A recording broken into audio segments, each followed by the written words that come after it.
I'm Dr. Catherine McBride. I'm a trauma surgeon here at Memorial. And tell me a little bit, so we're talking today about gunshot wounds and stabbings and penetrating injuries. So when a patient comes into our trauma bay, what is the process for these penetrating injuries after they leave EMS and they come into the hospital? So first we check to see that they're breathing, that their airway is okay, that they're able to talk to us. If not, then we sometimes have to put a breathing tube in for them and breathe for them with a ventilator. We check to make sure we can hear their breath sounds on both sides, that there isn't concern that they've collapsed a lung. If there is that concern, then we sometimes have to put a chest tube in, sometimes while they're awake, especially if their blood pressure is really low. And we check to see if there's anything actively bleeding, that they have a blood pressure, and usually start some fluids. Potentially we start blood at this point.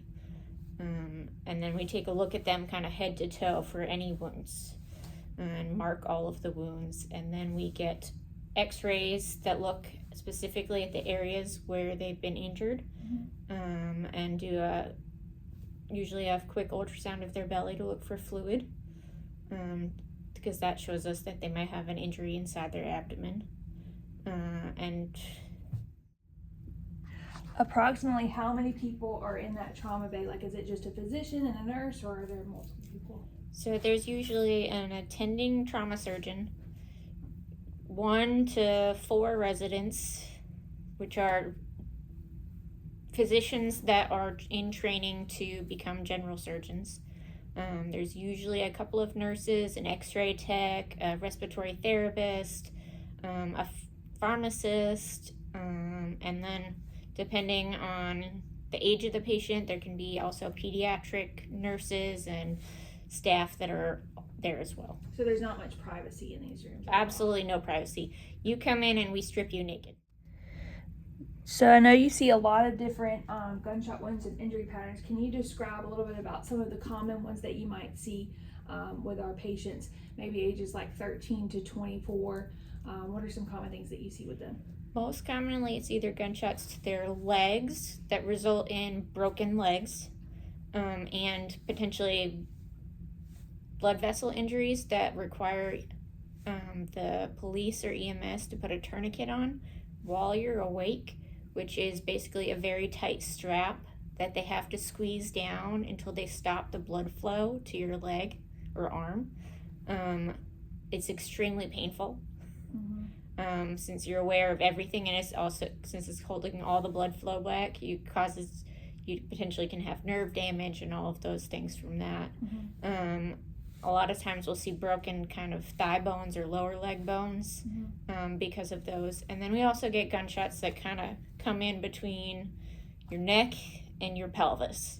And those can injure your lungs and have to have chest tubes in. You'll be in the hospital for days with a tube sticking out of your chest that's not comfortable, because it's about potentially the size of a garden hose. Then gunshots to the belly, a lot of times that injures your intestines, both your small intestine and your large intestine. If it injures your large intestine, there's a high chance you could end up having to have surgery that gives you a colostomy, which is when the end of your colon or your large intestine is sewn to the skin of your abdominal wall and you poop into a bag for at least 6 months. So when they come into the trauma bay, is it okay if they have like a loved one there, like a girlfriend, a boyfriend, or a mom or a dad? Are they allowed to be with them in the room during this time? No. So initially, you're there by yourself with all of the people who are there assessing you and kind of looking you all over. Your family is not allowed to be in the room. Depending on your age and potentially how this happened, your family is not allowed to see you before you need any surgery, until we can figure out, the police can figure out what happened.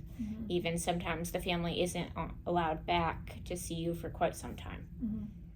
So I know we get a lot of spinal cord injuries with some of our patients. Tell me a little bit about, because we know we can't keep them in our hospital forever. So for a spinal cord injury, which may paralyze them, where do they go when they leave us? So that all depends on your age and whether you have health insurance, to be honest. If you're under 18, you're usually covered by Medicare, and that at least usually means that you can go to some sort of rehab, spinal cord rehab, but especially for injury that causes you to be paralyzed. That means you can't move, potentially arms, legs. You might be dependent on a breathing machine for the rest of your life. You're not able to potentially eat. You're dependent on a feeding tube for the rest of your life. All of those things means you're going to be dependent on somebody, most likely for the rest of your life. You're at risk for getting pneumonia, which is lung infections, bed sores, which are just come from pressure of sitting in a bed for a long time on various places, and those are most likely going to be what ends up killing you, those infections.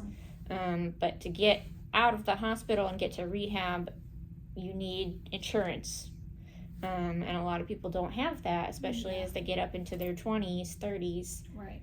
Because they think they're otherwise healthy, and in those cases, they often live in the hospital for months until they get disability insurance, or they go home with their families, providing 24/7. So I know you see a lot of gunshot patients, and you see the aftermath of what happens, not just with them, but also with their family members.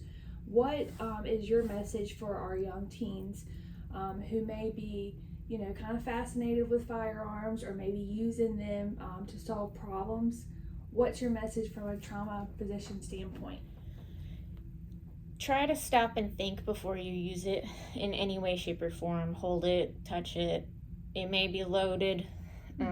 Even if you don't think it is, don't point it at anybody unnecessarily, because this will majorly affect your life, their life, your family's life, whether you're the one that shoots somebody or you're the one that's shot.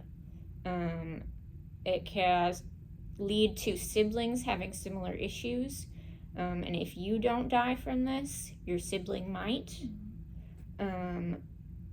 And every time you get shot, the chance of you dying from the next gunshot is significantly higher, and we usually tell people if they get shot 3 times, they're unlikely to survive past 20.